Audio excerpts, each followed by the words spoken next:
Welcome to our presentation, Stay Home, a career in cybersecurity will come to you. My name is Mark Houpt. I am the Chief Information Security Officer of my company.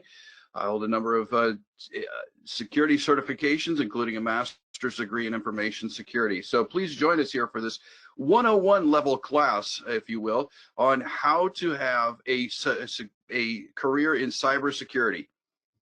Let's take a look at our agenda here. What I want to do is I want to tell you my story, because I think there's a lot of things that you can learn about how I became a CISO and how I got to where I'm at in my career.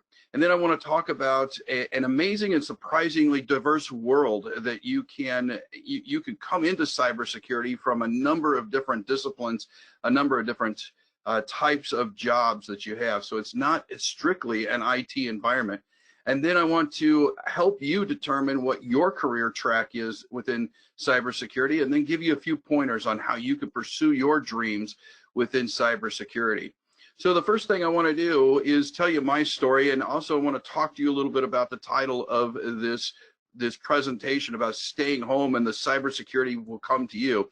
I want to be clear that that doesn't mean you could stay home and do nothing. What we're talking about here is, especially within this type of environment in the world, the entire world right now, where we're being asked to work from home, part of the encouraging piece of my story is that I've been a CISO of an organization, a CISO of a remote security team, and myself, I've worked remotely for 5 years.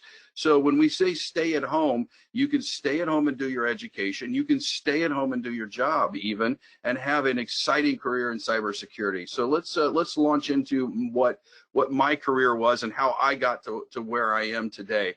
So my career started when I was very young, in middle school and high school.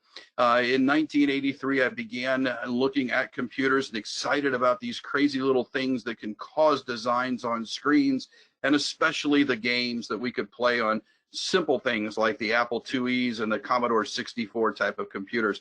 I got my start on the Apple II by programming logo designs in our computer science class in my 7th grade class.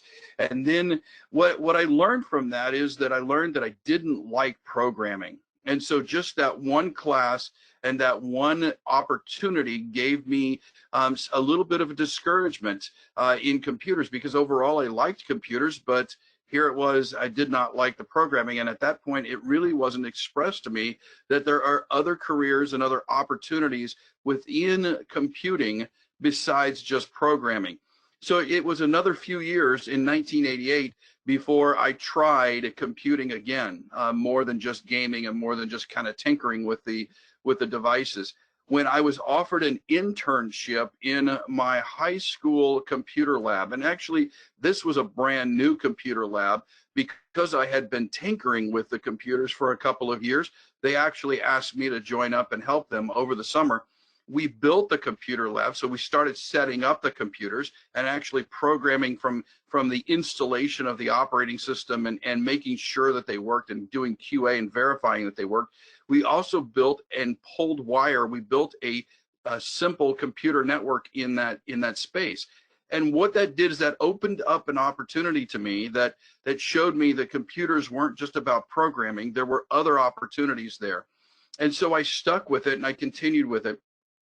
And beyond graduating from high school, I then went and became a leader in my college, university, by becoming a library technology assistant. So my work, I didn't tell you, but I did a lot of volunteer work in the library, shelving books, helping patrons do research and finding books. And so bringing those two together when I went into college in 1990 was an absolute huge piece of moving me forward into my overall computer career. Now, as with any situation, right now we're in a world of crisis, and back in 1990, the world was in a similar or somewhat of a crisis as well, with Iraq invading Kuwait in the deserts of the Arabian Peninsula. And so I decided to join the military after my first year of college, to serve my country and also to advance my skills. So I enjoyed those computers. I went into our recruiter, and I enlisted in the United States Navy as a cryptologic technician. And this is where I got my first real experience with computing technology and security. And I spent 8 weeks in an intensive technology course learning all sorts of security systems and security functions and security theory, such as encryption and how to secure data files, and even looking at physical security and how we secured our buildings, and using the what we call septed, or we're using different methods to protect the building without it looking like it's security. I learned identity management programs, but more importantly, what I believe that I learned in the military was a foundation of security, and one statement that I fell in love with. I fell in love with the art of keeping secrets secret. I got the understanding from the military that there are certain things that companies and governments need to keep as quote unquote classified information, and that there's an art to doing that. You can't just place a file on a system, or you can't just transmit a message across a communication line and expect that not be read, that not be intercepted, that not be looked at by someone else. So I learned and I fell in love with that art of keeping secrets secret. Now, unfortunately, back in the middle 1990s, computing and security outside of the military and outside, even within the government itself, outside of classified environments, really had not caught on. So when I got out of the military, my service after 1995, I moved into the private sector, into the healthcare industry, and I found myself taking a step back, just doing regular IT work. But there was a revolution that was coming in 1996 and following, that saw my military skills of keeping secrets secret really rise to the surface and allow me to use those tools that I'd learned. In fact, not only was I able to rise to that surface, but I was able to succeed and really burst forth within the various companies that I worked for, because of the background that I had that most business people did not have, and that is that art of keeping secrets secret.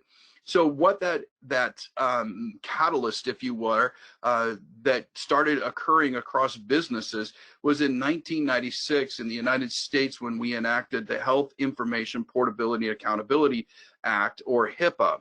A lot of you have heard of HIPAA and understand HIPAA, and understand that there are security control requirements inside of HIPAA for data collection, retention, protection, and attribution. And a lot of people, when that first came out, they did not understand how to deal with retention of the data, how to properly collect the data, most importantly, how to protect the data. And here's this guy, me, sitting in our office saying, oh, well, that's really simple. All we have to do is encryption. And I had about 15 business heads look at me saying, well, that's all military stuff. How do you expect to apply that here? And I was able, because I had kept up on my security and my knowledge of security, I was able to talk to them about SSL v1 and other types of encryption capabilities, the Diffie-Hellmans, the various other types of encryption capabilities that we could have.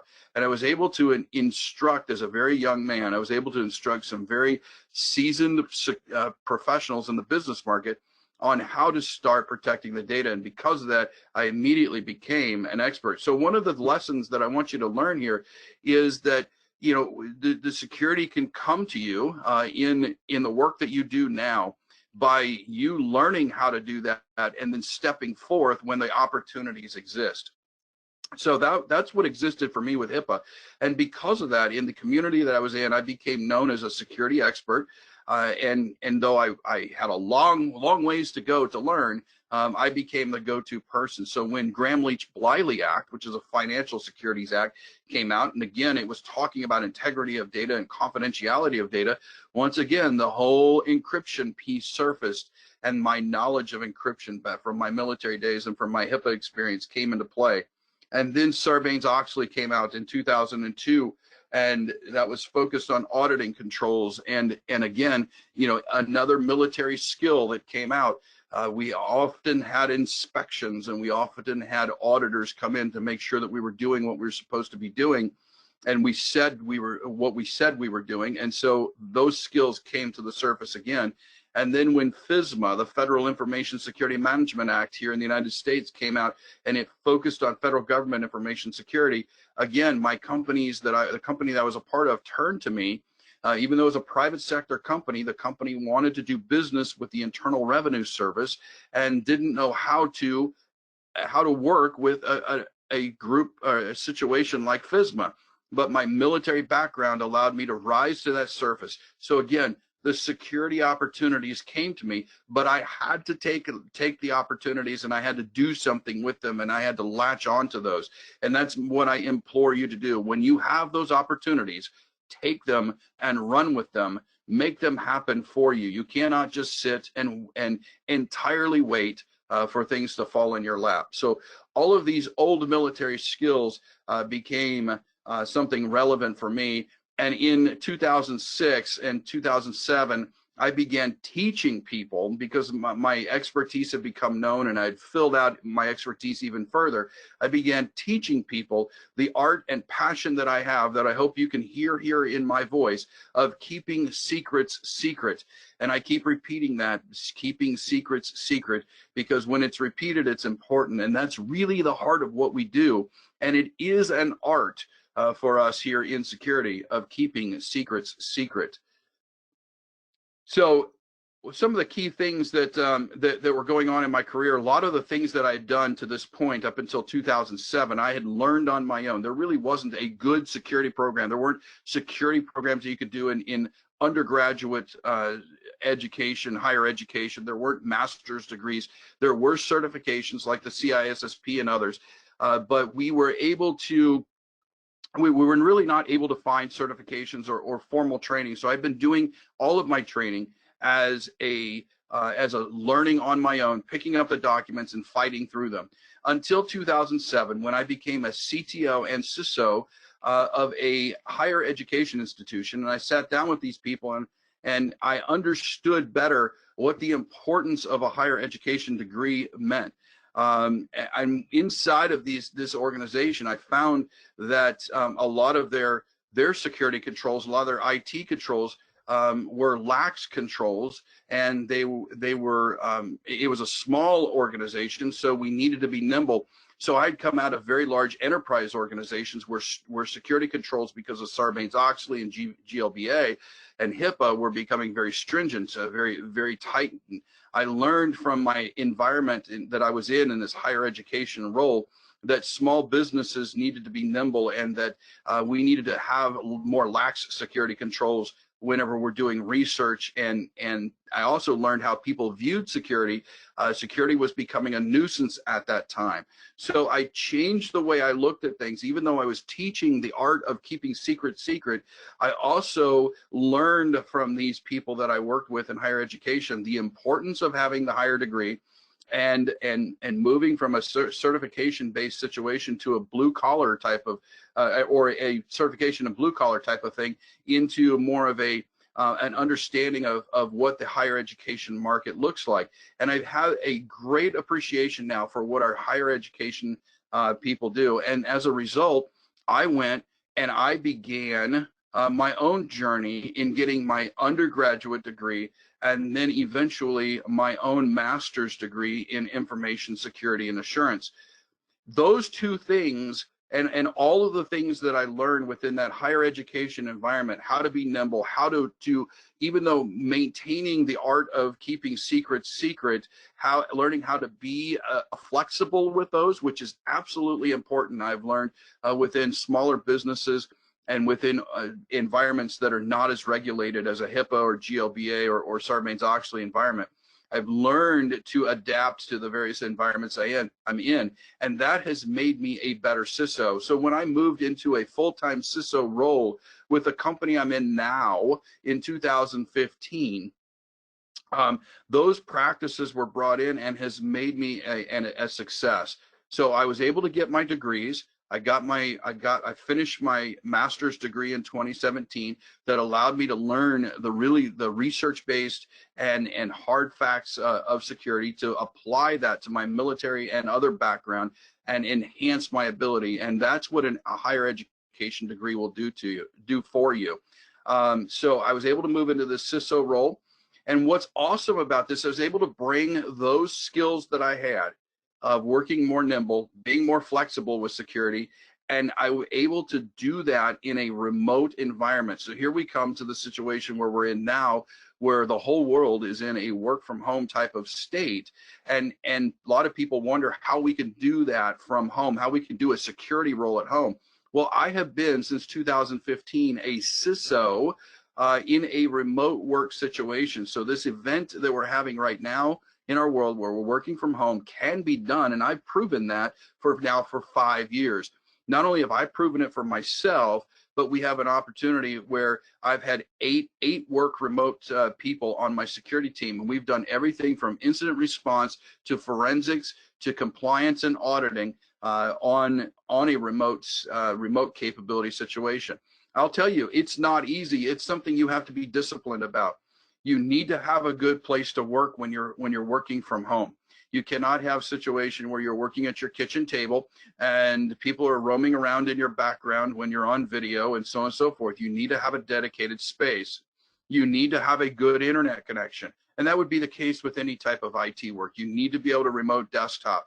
You need to be able to take remote control of systems from where you're at. And those are high bandwidth types of situations. You need to be able to do video with people to see all of their facial expressions and the other things that are occurring within their realm while you're talking to them in order to properly communicate your message and teach people how to keep secrets secret.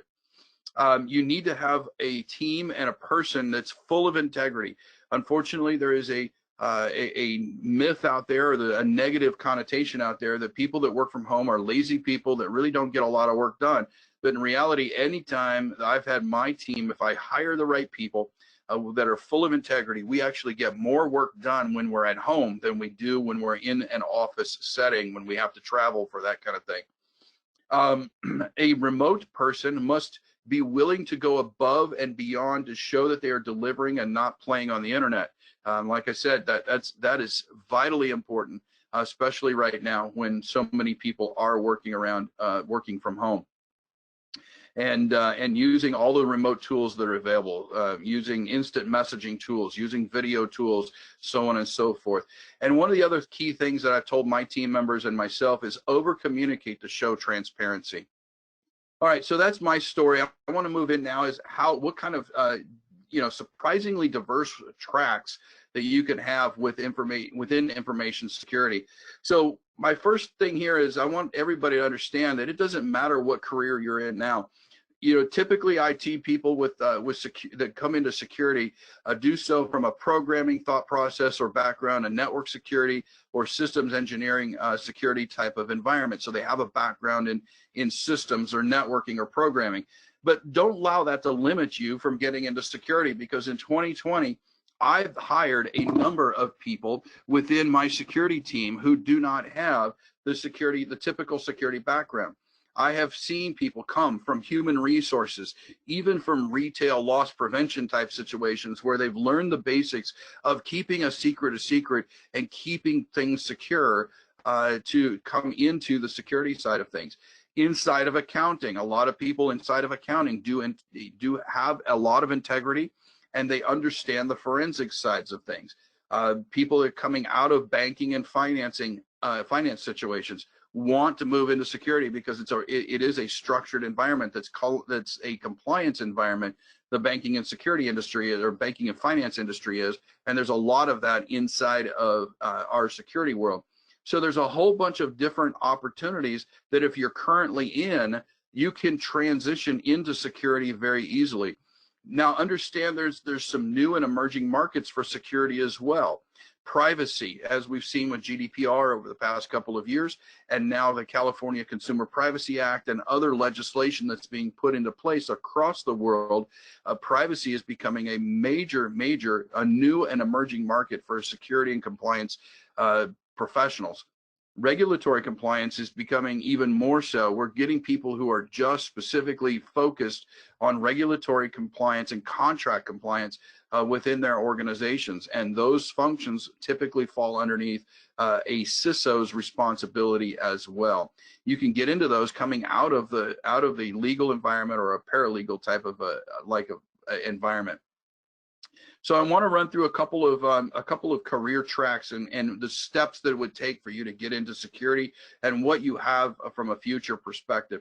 So if you're currently a programmer and you're programming code within regular IT type of environment, and you're thinking about getting into security, here's a typical track that you might follow. Step one would be just to simply learn the programming languages via a higher education degree or a heavy hands-on experience type of environment.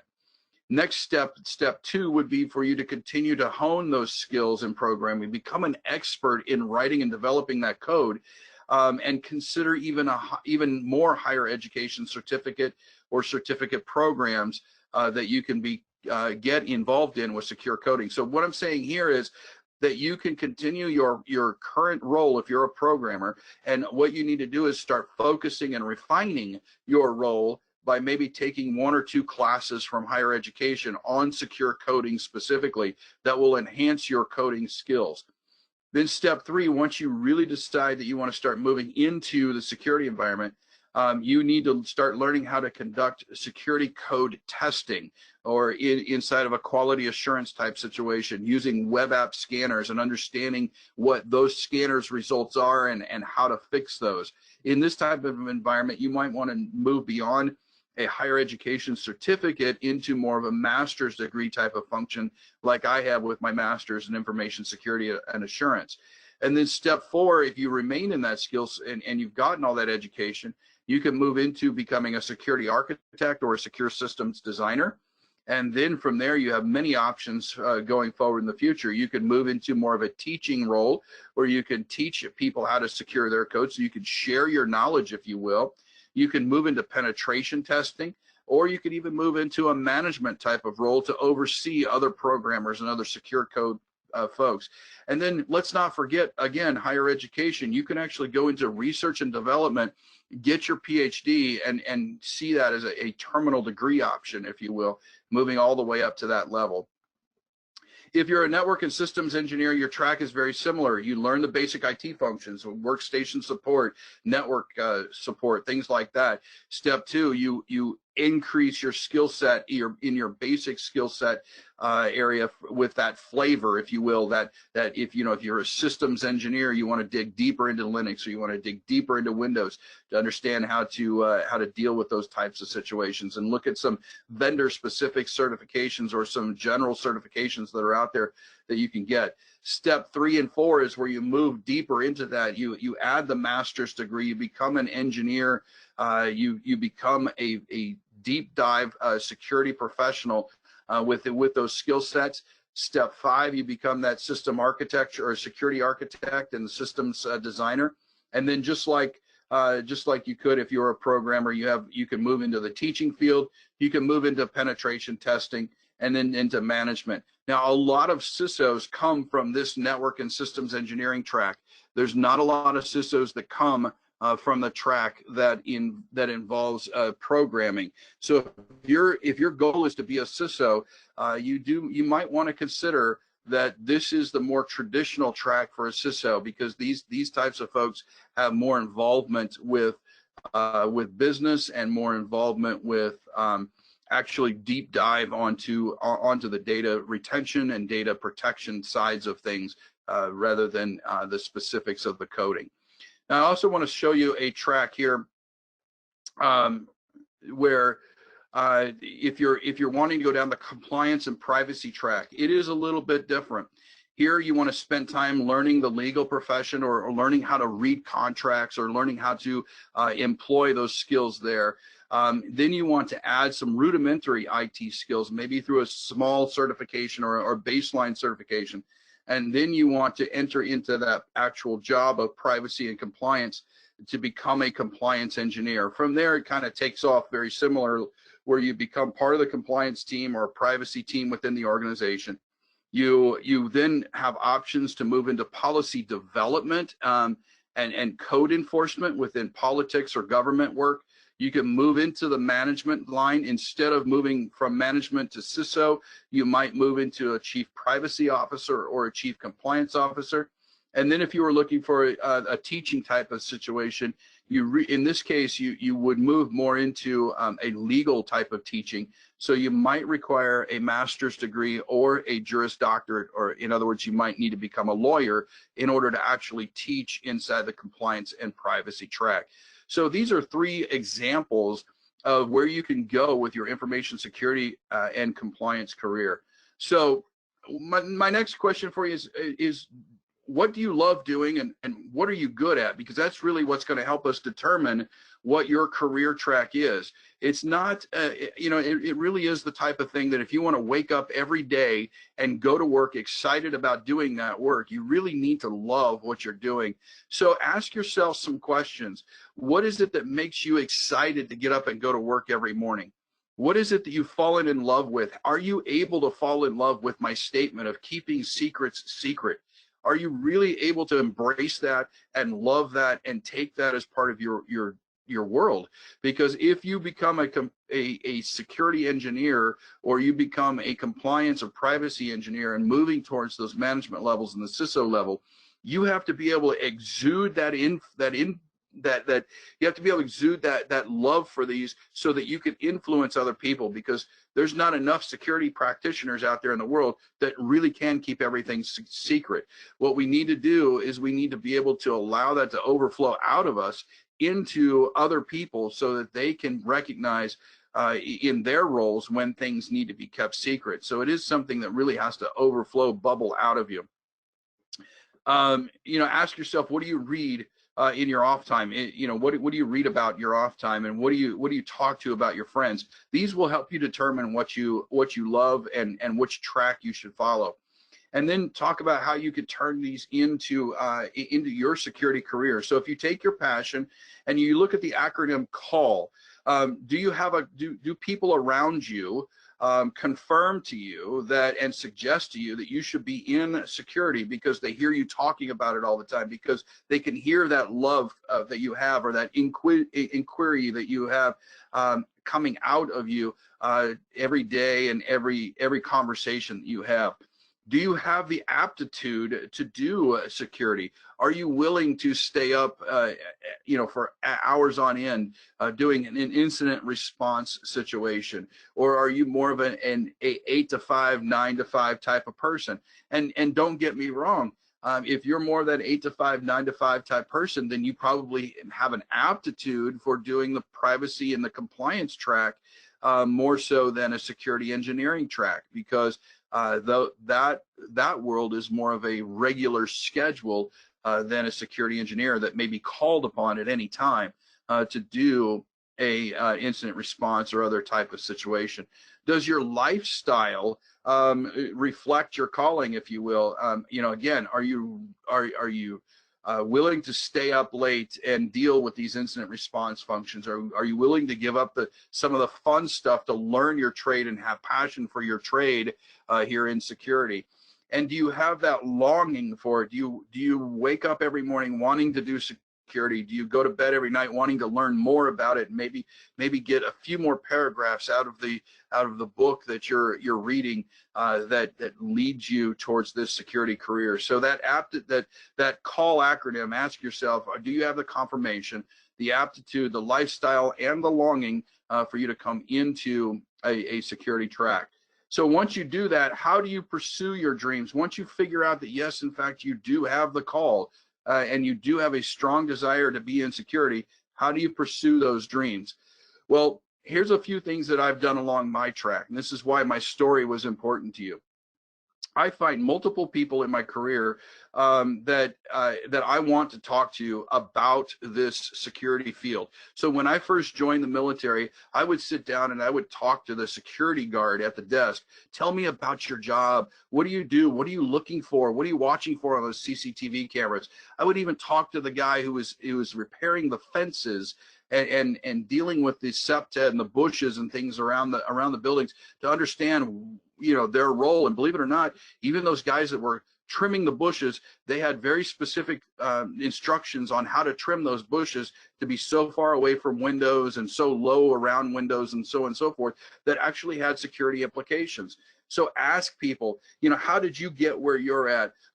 Even ask them, what are some of the disappointing things in their career, so that you can understand what you're getting into, and whether that would be disappointing or too disappointing for you. What makes them excited about their career, and what do they wish was different, so on and so forth. Ask them to job shadow them for a day or a week. Sit there and just sit there with them and watch what they do. If you're going to actually launch into this and go through a higher education degree, you need to seek the support of your family and friends, because these people are the ones that whenever you're ready to quit, when it becomes a struggle for you, and it will, that they are the ones that will sustain you and urge you along and say, hey, you've only got a few months left. You only got a year left to do this. And this is what it's going to look like at the end. They're the ones that are going to push you through those tough times. So the other thing is, seek out the type of schooling you need. Some people, you might want to start off with a couple of certifications and then move into a higher education degree, but you may, like me, already have some certifications whenever you started looking at higher education and say, look, I just need to go straight at that higher ed type of thing. Then enter the career field with that schooling, and be willing to go down to the entry level in security and kind of start over. And then always seek feedback. That's one of the things on a daily basis, if not, you know, even meeting by meeting. I will seek the feedback of the people I'm talking with. Did my message come through to you? What was it, a message that you understood and was able to take forward, to make sure that that feedback is something that's working for you? All right. And then how to prepare for cybersecurity in this uncertain world. Well, let me tell you something. I've been through 7 different epidemic or pandemic type of situations in my career. COVID-19 is not new. I've been through 9 different physical kinetic war type of situations during my 30 years of career. I've been through family changes. I've been in situations where economies have failed on multiple different times. I've even been in my career, the Soviet Union still existed when I started my career, and yet here we are 30 years, 40 years later, and things have changed. So my point to you is this, is that COVID-19 should not be a situation where you should just sit and do nothing. This is the opportunity for you to pursue your dream and take off with it. The world will always be uncertain. These things will always happen in the world. You now need to take the bull by the horns, as we say, and go out there and make this your dream a reality and a career. So as they say, carpe diem, seize the day, go out and start your new career. If you have any questions, I'd be happy to take those. And I thank you for sitting through and enjoying this opportunity and listening to my passion.